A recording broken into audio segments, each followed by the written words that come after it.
live and on podcast. All right, we know that I do joke quite often about my attempted escapes from the psych ward, but in all seriousness, the psych ward gang is seriously my idea of representing the military. Representing mental health in the military community. So if you happen to run into any type of mental health crisis or emergency, do not be ashamed nor afraid to dial 988, press option 1. Again, just as I had to do when I was in a moment of crisis, do not be ashamed nor afraid to dial the digits 988, then press option 1 if you find yourself in a similar mental health crisis. Hello, and welcome to the WarDawg Trail podcast. This is episode number 102. Tonight we have a returning guest, being Hyperion Munitions, and a new guest as we showcase yet another one of their strategic partners tonight, that being Veteran Ammo. But before we bring them to the stage, let's go over a few announcements. Grimo 311, how are you doing tonight? Man, I'm doing good, man. How you doing? I'm okay, man. Glad we're back doing the show. It always hypes me up and motivates me a little bit to have something to look forward to, and have a show. Having a show like tonight with Veteran Ammo is exactly the kind of thing that gets me hyped, and is the reason why we do this. Right, man. Something to break up all the adulting you have to do. There you go. Get from behind this desk doing admin work, man. All right, ladies and gentlemen, to start us off, you can always visit our website, sergeantwardawgtv.com, to find out what's going on with the show or the podcast. And you can also find us on Facebook at Sergeant WarDawg TV, YouTube at Sergeant WarDawg TV, and Instagram at Sergeant WarDawg TV. You can find us on X at Sergeant War. All right. Now, we've been saying that we are brand ambassadors for Reaper Apparel Co. Okay, so you can use our code Sergeant WarDawg TV for 10% off of your entire order from Reaper Apparel Co. Now, we've been forgetting to mention that we are now new brand ambassadors with Hyperion Munitions, which we're featuring tonight. So we're happy to let you know that we amply stand by and support all that Hyperion Munitions does with its strategic partners and its strategic partner companies. All right. Our nonprofit Camp Doghouse can now be found at campdoghouse.org. This is our homeless veteran shelter in the Central Florida area, where we own the land now. We now own the land, and we are seeking to house between 5 and 20 homeless war veterans in the Central Florida area on our camp. All right. Last year, we won 2 awards. Last year, we were awarded Leading Veteran Welfare Outreach Nonprofit Organization by Acquisition International Magazine. Now, we were also awarded by Corporate Livewire an award for Veteran Support Nonprofit Organization of the Year for 2023 and 2024. All right, we are currently media members of the National Shooting Sports Foundation, the NSSF, which owns and runs SHOT Show. We will soon be media members of POMA, the Professional Outdoor Media Association. And last but not least, I have completed my book on my 3 tours in Iraq as a Marine Infantry Rifleman. I'm in talks with publishers as we speak, and as soon as I have a release date, I will let everyone know. All right. And without further ado, here in episode 102, we now bring to the stage Miss Malia Powers as well as Thomas Nickel. I'm sorry, did I pronounce that right? Nicoli, but no one ever pronounces it right, so that's right too. Okay, I'm sorry. We have Thomas Nicoli on the show from Veteran Ammo. Welcome to the show. Thank you for having us. All right, and welcome back, Malia. Thank you. It's always a pleasure to be on a Wednesday on the trail, on that WarDawg Trail. So happy to be a part of the team. Oh yeah. All right. Good Happy deal. to have you all, both of you. Yeah, I'm glad you guys are on the ambassador team now. One of the first really, since Malia's been helping us out, and I'm looking forward to getting to know you guys and working together on anything that we can make happen. All right, good deal. Yeah, appreciate good deal. That's what we like to hear, man. That's definitely what we like to hear. All right, now to start us off, can you let us know where you're located and when the company was started? Yes, sir. And Malia, do you want me to handle this? Go for this.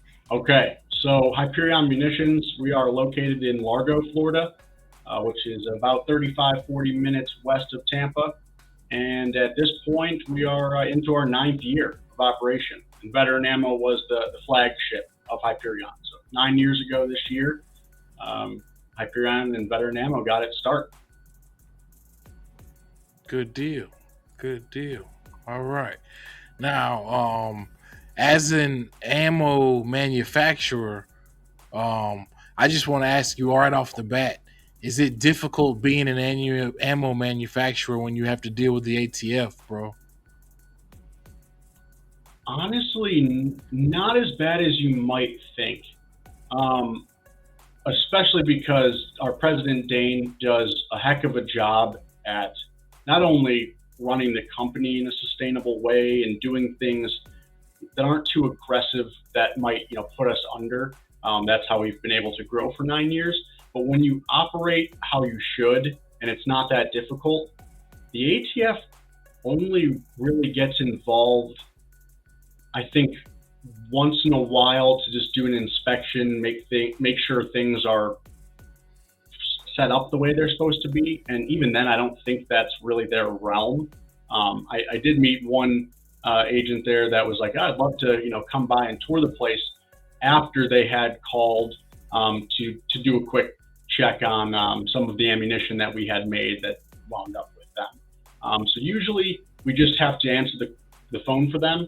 And whether it's a gun that they have questions on or ammunition, just making sure that we were the ones that made it and when did we make it. And then also that we can prove where and when we got components from. They really aren't too difficult. I worry it's more with the individuals out there that are trying to live free and in most cases really not doing anything too crazy. So it's not as difficult as you might think, as long as you're, staying on top of things. Okay. Checking the boxes and regulations. Yeah. All right. Yeah. And it's, I think most people that are manufacturers try and operate that way anyway. I'm sure there's one or two people out there that try and fly by night, but at the end of the day, that's not a benefit to you and to growing anyway. Right. So chances are, in just being a good businessman or a good businesswoman, you're probably going to have all the information that they might need eventually. Like, where did you get these components, and when? And then, really, if they wind up with some ammo that was used in a crime, they might just look to verify, when it was made and if it was indeed made by you and all that. But they never really come after you to try and shut you down or anything like that, because I think they've bought ammo from us for training at times too. So they know that. Okay. And that's the one thing I did say. I'm like, hey, if you or any of your buddies need training ammunition, call me anytime. I'll help you out. Right. Take this box of extra rounds. Oh yeah, I'm trying to swing that. One of these days, I'll make that happen. Yeah. Good deal. Good deal. Now, I'm going to go ahead and pull up your catalog for our viewers.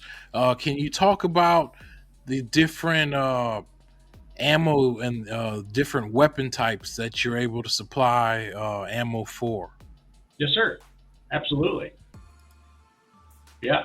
And while you're pulling it up, it's cool because 9 years ago, when Dane started the company, he was kind of getting his wits about him, I would say, with making remanufactured ammo. But he realized that he had a knack for not only business. He's been doing business since he got out of the Marines, but for making ammunition, and quickly got out of doing reman to do new ammunition for local law enforcement, some small veteran-owned business contracts. And what you saw there on the catalog, those are our in-house 9mm 124 grain full metal jacket. And with the machines that we have invested in, those are actually match grade. So they're awesome projectiles. And yeah, so after the first year or two of Dane getting his wits about him, he was making 9mm and 380 training ammunition. So primarily 9mm 124 grain full metal jacket for local law enforcement, eventually some small government contracts. And we do most things now in the range ammo or training ammo. So I guess we could put 380 in there, 380 ACP, 9mm, and a few different variants with the 115 grain, 124 grain, sometimes the 147 grain, 40 Smith & Wesson, 45 ACP, usually either 223 or 556, occasionally both options there with the full metal jacket, 300 blackout, and 762 by 51. So the 308 there. And those will all be in training ammunition or full metal jacket, total metal jacket. And then there is a little bit of overlap there with the calibers, weapon types for our defense line. And it's kind of cool actually, we do that with brass case. So everything I just mentioned for training ammunition is going to be new brass case. With defense, we'll do brass case, or we'll use occasionally the NAS 3 two-piece. And I have one here actually. Hopefully you guys can see it, but it's a nickel aluminum alloy. It's two-piece. It's really cool because it's half the weight of brass. I'm sorry. Do you mind holding it up one more time? Yeah. Oh, yeah. Sorry, that was kind of quick there. I hope it's visible. Okay. Yeah. Yeah. So, now I can see it a little better. Yeah, that looks good. So it's what the benefits are there: half the weight of brass, and this is why I use it in my magazines. And then magnetic, so range use. If you're using those casings on the range, easily able to pick them up. They can be reloaded hundreds of times because they don't expand with heat. So not only are they cool to the touch right after firing, they're not going to scrape up the throat of your gun. And paired with either the NAS casings or with brass casings, we use Maker projectiles, and those are the solid copper hollow points. And they are gnarly rounds.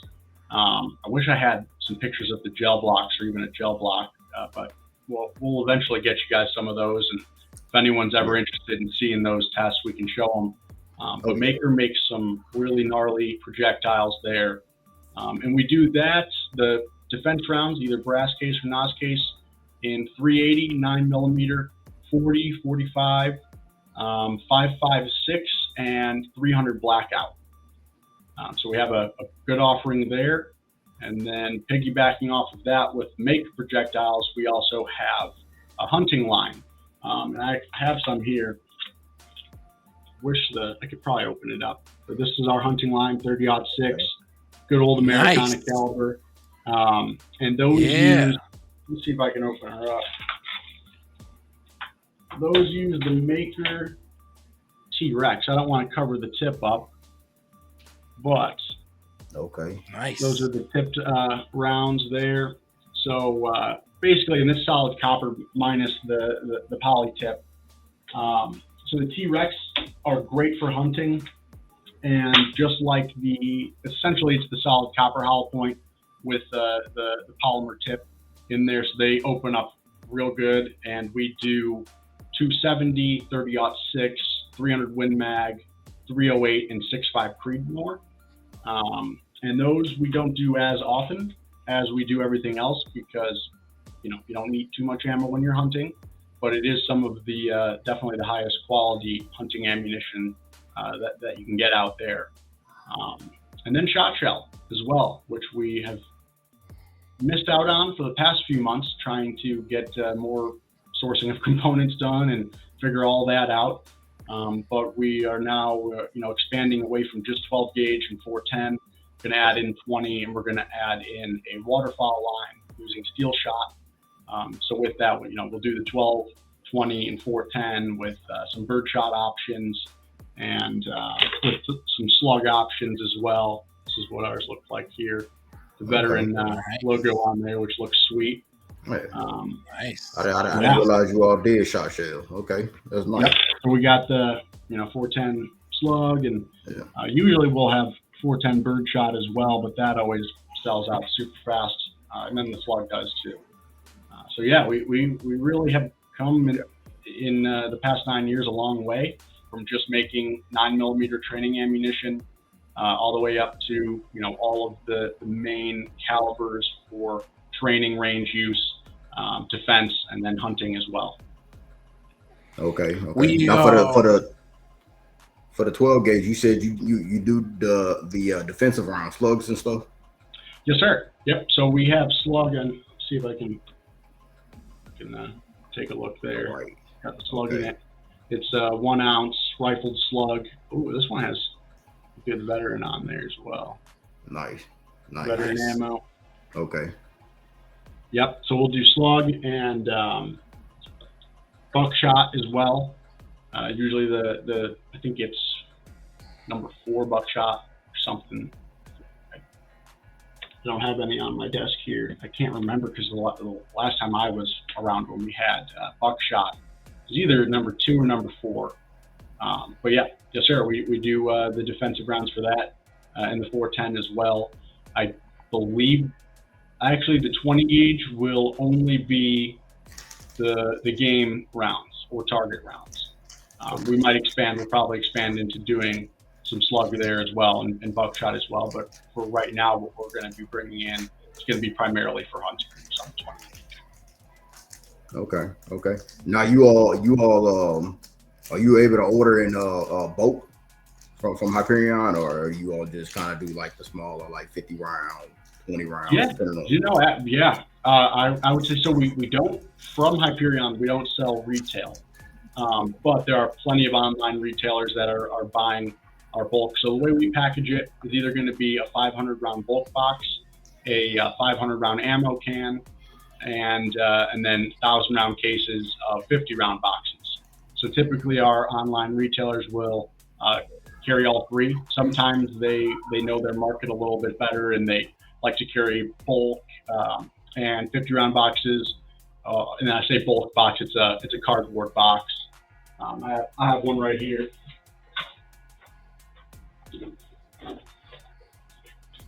So this is what our bulk boxes look like, 500 rounds. Or if it's 45 or something like the M80 ball with the 7.62 by 51, it'll be 250 rounds, just depending on how much weight we can get in there, or the size. And then this is our 50 round box. Don't have an ammo can with me right now, which I'm sad about. I wish I had one to show you guys, but those look great. So we do bulk. And if you're not a dealer or looking to become an ammunition dealer, because, and I should mention it's awesome. I have some buddies that have gotten into it. You don't actually need an FFL to sell ammunition to start. If you're hustling and you're up and coming, looking for a business idea, you have a passion for ballistics, firearms, and training and education. If you're smart about it and you do it the right way, and don't put yourself under. You can, build an ammunition business without a license. You just have to make sure to protect yourself and protect what you invest in, and really think that through. But there are plenty options online to get veteran ammo in bulk, in 50 round boxes. And then if you are a dealer, you can buy direct from us or distributors as well. Okay. Nice.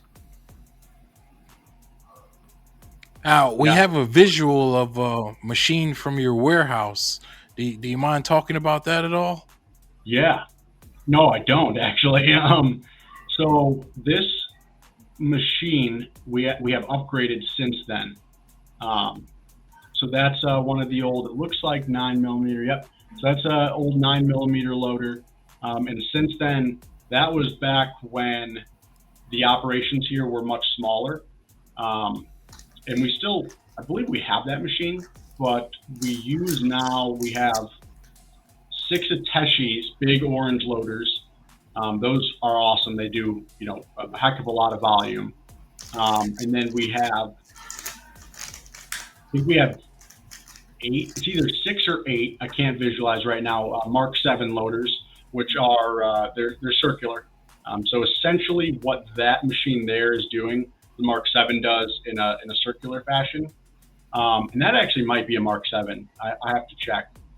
But those are old reliable. If we're struggling, it's not that hard. If we're struggling to keep the Ateshis calibrated and up to speed, we'll usually always have the Mark 7s running as well, because they are, slower, but reliable as all heck. And then recently we've gotten a few Alpha loader machines, which do our, and I forgot the Ateshi there, but on the Alphas, we do our 308 and 300 blackout on those, incredibly fast, incredibly precise. So all of these machines, minus the Mark 7s, which have what I'm talking about in the priming station before, we have scanners there to check the primers before they're primed. Everyone that's making ammunition eventually runs into issues with bad primers. So in using the scanner, we're able to identify, hey, is this the right weight for a primer? Is it the right coloration? And does everything look like it's intact? So we're really beefing up our quality inspection there, and the Alpha machines have all of that built in. So they're scanning dimensions of the casings, making sure the weight is right. Powder load in is extremely precise, and then it does a good job of any bad ammunition. It projects it onto a different line. And then we have a big orange Ateshi 5.56 223 loader that we're about to start firing up in the next few weeks here, which is very exciting. Yeah. Yeah. Now I was just about to ask you about your quality control, because I know that's a big thing with a lot of ammo companies that are popping up nowadays. You have small companies, just popping up pretty much all the time.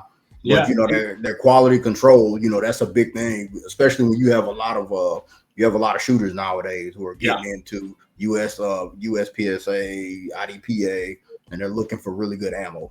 Absolutely, especially along those lines, and that's why we make the match grade projectiles here for use like that.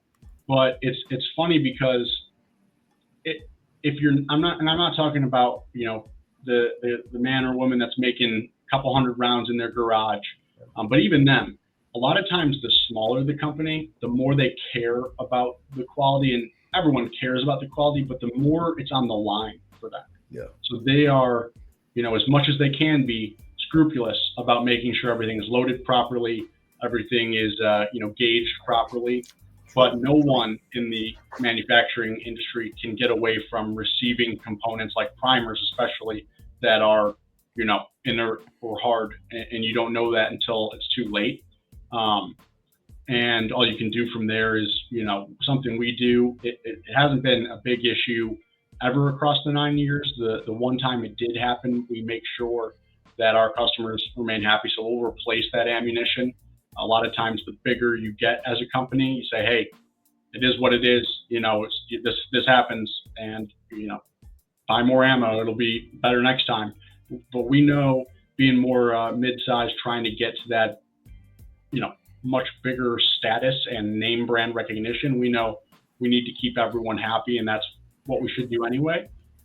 So if there are issues, we make sure that ammo is replaced right away, and that all of that feedback and data is collected so we can address the problem, figure out what happened, and if we can, reconcile that with whoever the supplier is. But we've been quite lucky and blessed that our President Dane is good at sourcing and is really on top of things with the quality assurance. So we use scanners at the beginning of the process and after the process as well, and then also by hand. So when things are being packed, our team is trained, our production team is trained in what to look for. And yeah, they can't necessarily get it by feel, but they certainly, if something looks off, they can gauge it. They can do a mic spec on it, weigh some things. With the projectile, same thing. We're constantly doing random samples to make sure everything is calibrated in terms of the tolerances and sizing, and then the weights of everything, from the lead cores to the finished projectile, and then sampling of finished rounds are fired. And I believe what we do is 5 to 10 rounds out of every 1,000 or so. We'll test those out, make sure everything's working.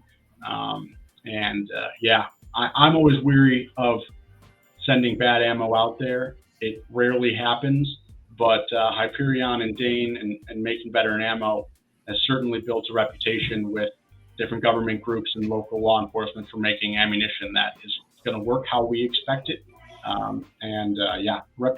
Reputation of high quality, reliability, and accuracy, and we do what we can at all steps along the way to ensure that. Okay. Now I do have one more question. And before that, I want to offer my services, because you all aren't too far from me. So if you all need an ammo tester, hey, I can always come up there. I can always come up there with my firearms, and hey, I can test whatever you need me to. So where are you guys located? We're in Claremont. Okay, so I've just moved to Florida 6 months ago from Chicago, Illinois. Okay, I'm from St. Louis.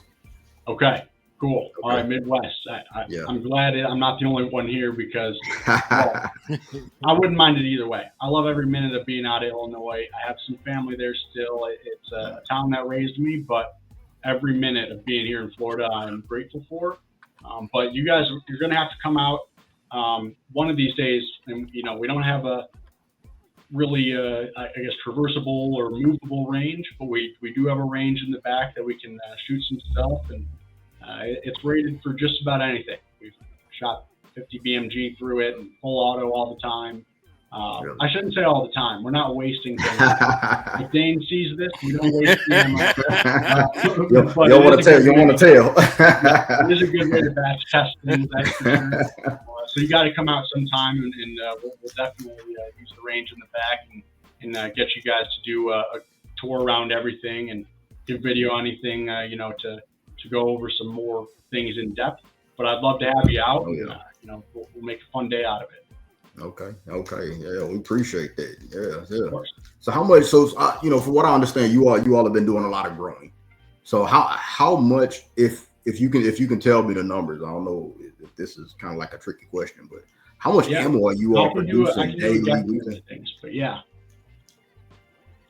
How much you all produce in terms of our veteran ammo? Where we've come in the past 9 years. Yeah. Like recently. Yeah. So I would say there's a few ways to really measure that on. In terms of our production capability. So we've gone from 2 loading machines to now, what is that? We'll call it 6 just to be conservative.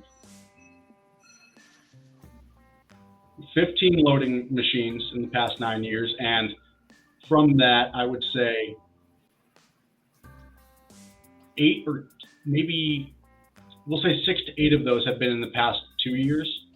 And then some packaging machines that really help us along with all of that production.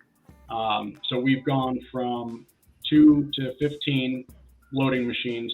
And then with that, I would say after the first 3 years of the inception of Hyperion, probably a capability of, we'll call it 200,000 rounds per week. I'll say 500,000 rounds a month. So now, if we need to, if we're doing a contract, or if we're making production run for ourselves, we can do 1 million rounds in a week without issue. And that's running. Whoa! Yeah, and we can do a heck of a lot more, but we run the machines not at maximum speed to ensure that things are, because when you do that, you can push out a lot of ammunition, but the quality, I don't want to say the quality goes down, but you do get more mishaps when that happens. Powders, you get squib loads, or you'll get hot loads, and you'll just see the numbers of not bad ammunition, of misloaded ammunition go up when you're running at 100% speed.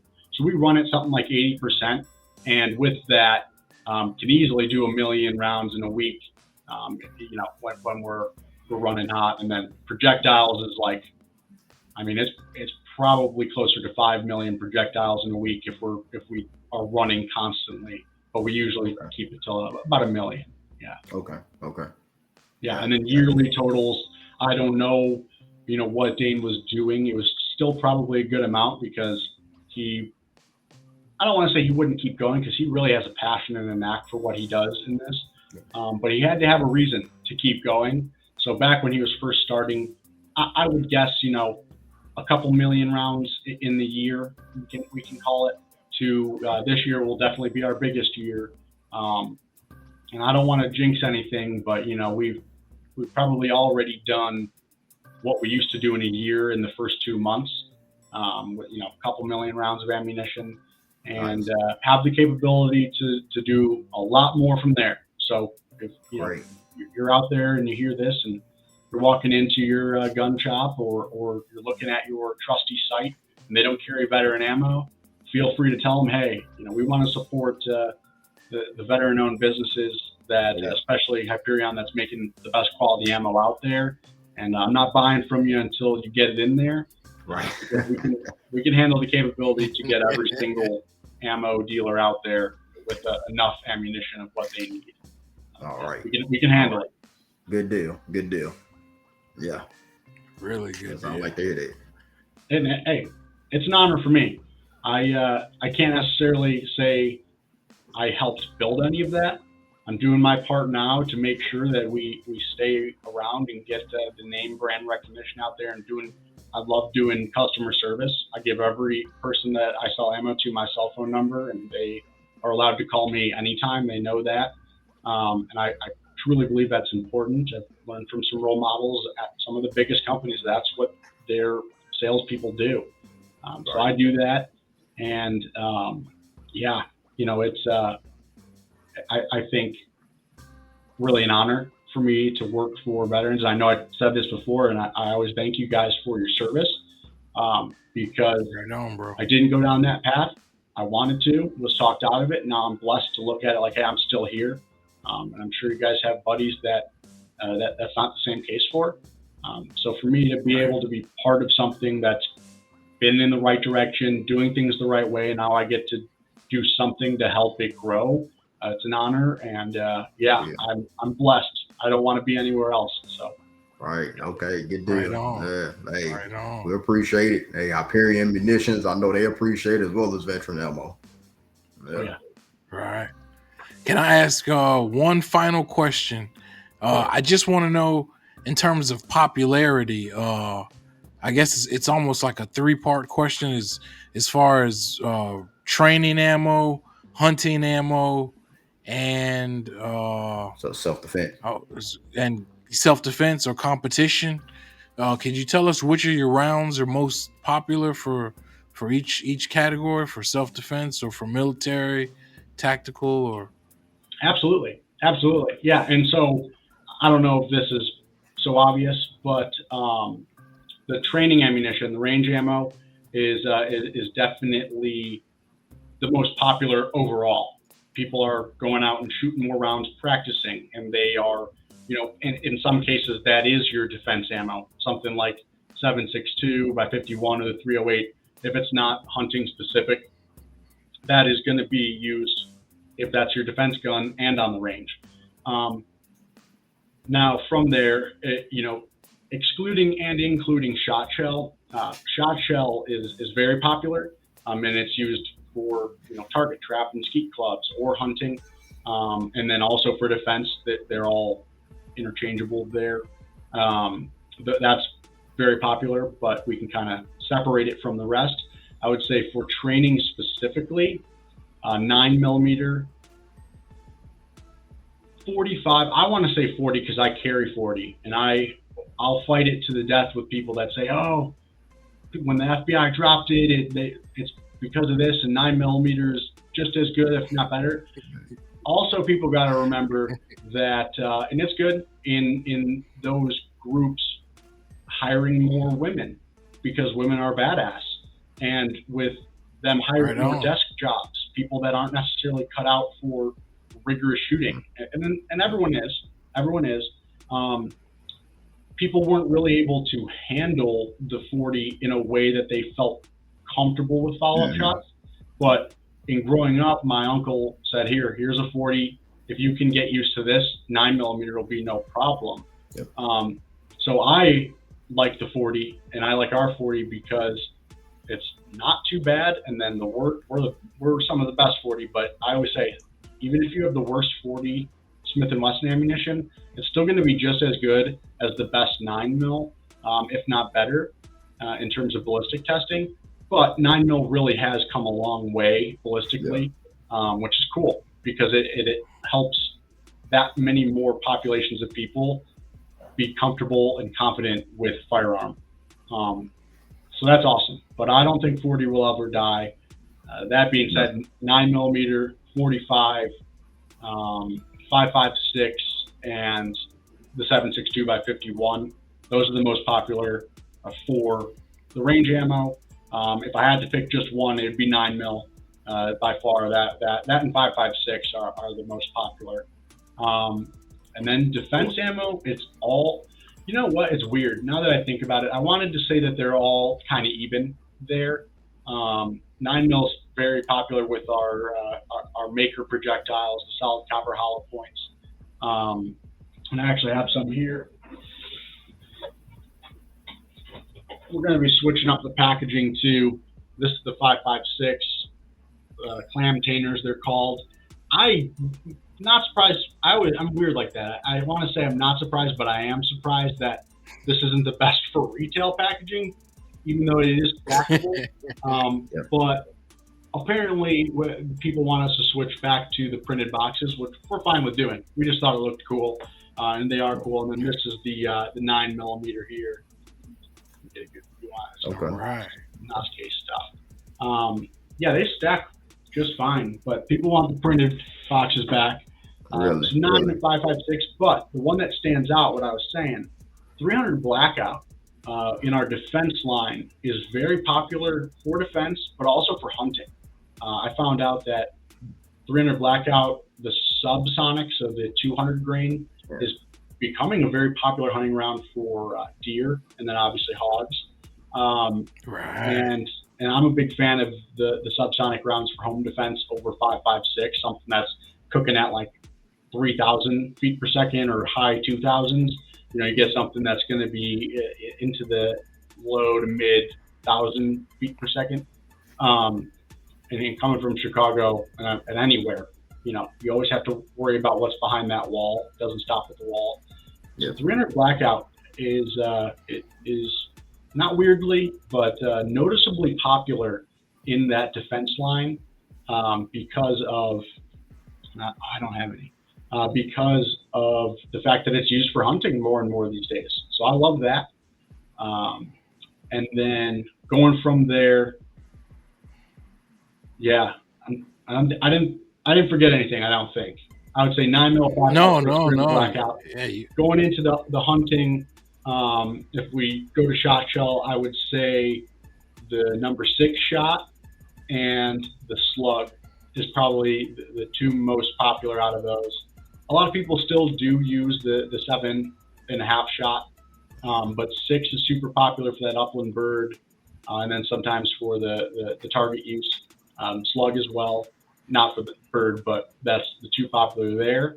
And then pure big game hunting, the brass case with the Maker T-Rex. I would say, I want to say 30-06 because that's what I grew up with. I'll put it in there. I'll say 30-06 and 6.5 Creedmoor are the most popular, but it's not far in front of, those aren't far in front of the 300 Win Mag, 308 and 270. I have to put 270 last because I get it. It's a flatter shooting bullet, and coming from the Midwest, they became this popularity craze with the 270, and that's all fine and dandy. But I was sold the 30-06 based on the fact that you can be at the farthest outpost or gas station in Alaska, and you're going to find 9mm, you're going to find 45, and you're going to find 30-06. So I always loved that. And then the ability with the right training and confidence to get out past 1,000 yards, even if you're not taking game that far, that to me, compensates for the flat trajectory of the projectile. So I would say, 6.5 Creedmoor, 30-06 are the two most popular of our big game hunting options there. All right. That's a really inclusive answer, and I really appreciate that, Thomas. I ramble sometimes, but you guys, you definitely make me feel at home here, especially since we're teamed up now. So sometimes I'll ramble, but I do my best to get the question answered in a wholesome way. Right. No, we don't mind, bro. We don't mind. This is the place. This is the place to talk about all this kind of stuff. You know. You tell you have a knowledge. So I see why they have you on the team. I appreciate that, but some of these people, these folks I talk to here or daily, I mean, they just know so much, and I look up to that because I hope someday I'll get to a place where I can be that education and pass down that tradition. But I mean, there are people that know every dimension of every type of ammunition and what it should be. And I'm getting there, but there is a lot to know. There definitely is a lot to know. Right. Hey, you're in the right place. Yes, there's a lot to know. So hey, I just keep people like you in my back pocket. So the majority of people I just shoot. You might think that they're like that, and they're like, I don't know, if it fits in the gun, I'll shoot it. And part of me wants to stay there, but I have a passion for it, and I can't get away from my curiosity with learning. What should the specs be on or on NATO spec round and cartridge, and what is the trajectory and the ballistic data on things, because I fear that's I don't think it's a dying passion, but it's certainly something that needs to be continuously passed down, and the drive and passion therefore to keep studying and to keep educating yourself and to keep practicing. So I'm going to do my part to be that bank of knowledge if I can. All right. Right on. Thomas, for one more time, would you please pronounce your last name so I make sure I get it correctly? Yes, sir. It's Nicoli, like nickel and then E. Gotcha. Okay. All right. Yeah. All right, ladies and gentlemen. This has been Thomas Nicoli in episode 102 from Veteran Ammo with Hyperion Munitions. All right, Nick, thank you. I'm sorry, Thomas, thank you for coming on the show. We really appreciate you. I'm sorry I got your name wrong just there. Trust me. I respond to it really all. Appreciate and you. I appreciate you having us on. I'm sure if you have me back, I will love to be back on again and just hang out with you guys and go over anything we want to go what's going on in the world. But really, thank you very much for letting us come on, and I look forward to hopefully being back on again sometime. All right, sir. Thomas, thank you. We really appreciate everything. Definitely. You have a good night now, and thanks for taking the time out of your schedule. Oh, absolutely. Anytime. And same to you guys. We'll definitely talk soon. I'll hit you guys up, and we'll have you out here, and we'll have to do some type of range day too. Definitely. Oh yeah. Oh yeah. All right. Awesome. Appreciate Sounds it. like a plan. Sweet. You have a good night now. Thank you. Thanks Good night. again. Nice meeting you guys. All right. All right, ladies and gentlemen, this has been episode 102 of the WarDawg Trail podcast. All I know is war.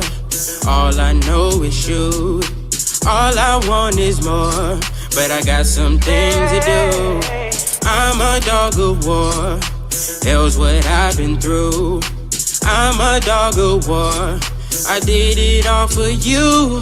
I'm a soldier, I'm a warrior. Got an emblem on my cover. And ask me what I did for ya. I put the trash deep down under. Yeah, I'm a dog of war. Hell's what I've been through. I'm a dog of war. I did it all for you, yeah. Took some time in the place, man, I just needed some space. All the pain show in my face and my